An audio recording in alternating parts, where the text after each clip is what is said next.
Para entender las implicaciones de esta promesa, tenemos que entender primero la estructura lógica de una norma jurídica. Porque, por lo menos en mi vida, yo siempre creí que las normas decían no se puede hacer esto o no se debe hacer lo otro. Sin embargo, no es así como los juristas piensan en estas normas. La norma en realidad es una amenaza. Lo que la norma dice es, si alguien vulnera esta norma, si alguien cruza este límite, alguien tiene el derecho de utilizar violencia para frenarlo o para castigarlo. La norma es en esencia una amenaza que dice, si tú cruzas esta frontera, vas a quedar sometido a un cierto castigo. Una multa, prisión o tal vez hasta la pena de muerte. Entonces, la norma en realidad es una cierta frontera que delimita a dónde alguien queda autorizado, una autoridad pública generalmente, queda autorizada para utilizar violencia.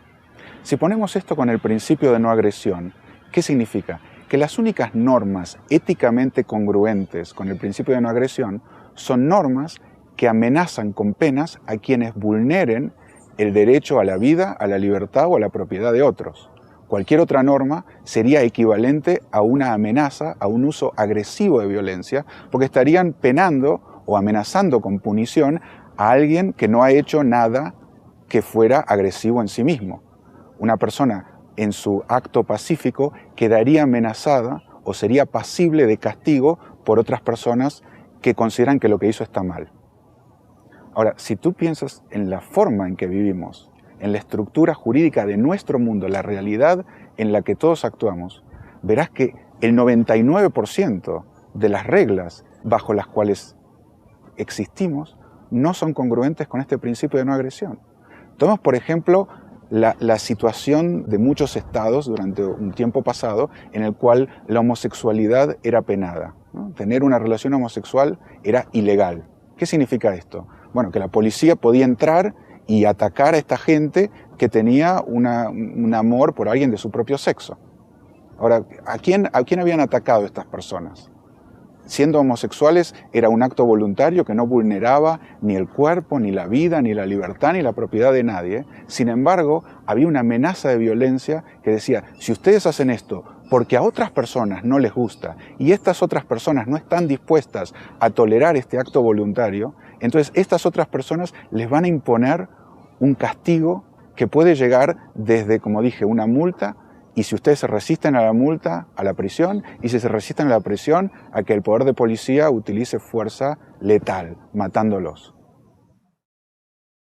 La homosexualidad no es un tema terriblemente difícil hoy. La mayoría de nosotros aceptaríamos que la gente tiene derecho a amar a quien quiera y mientras no ataquen a nadie, la gente en su privacidad puede hacer lo que quiera con su amor y su sexualidad.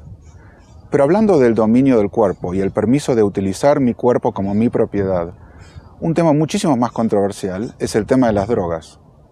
Ahora, hay que aclarar, o quisiera aclarar, que esto no tiene absolutamente nada que ver con lo que uno considera bueno o malo, con lo que uno considera aceptable o no aceptable o deseable para la sociedad. Esto simplemente es un principio que dice cuándo tengo el derecho de no tolerar las elecciones de otra persona, de no respetar sus decisiones y utilizar fuerza física para impedir que complete aquello que decidió hacer. Tomemos el caso de las drogas entonces. Personalmente podemos tener cualquier posición frente a ellas, desde el que nos gusten hasta que nos parezcan la peor lacra de la sociedad.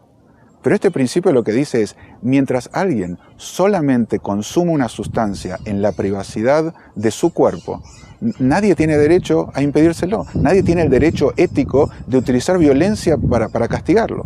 Y ahora, lo que uno llama droga también es totalmente discutible. En Estados Unidos, por ejemplo, la FDA, la Food and Drug Administration, puede decir que este remedio, como no ha sido aprobado, es una droga ilegal, al mismo tiempo que una de las sustancias alucinógenas puede determinar como una droga ilegal. Pero la verdad que desde el punto de vista de este principio es totalmente irrelevante si es un remedio aprobado o si es una sustancia psicotrópica o si es un yuyo que no hace nada. Lo único que importa es que la persona está tomando una decisión privada, en forma voluntaria, sin afectar a nadie más, por lo tanto, de acuerdo a este principio, nadie tiene derecho a utilizar violencia en su contra.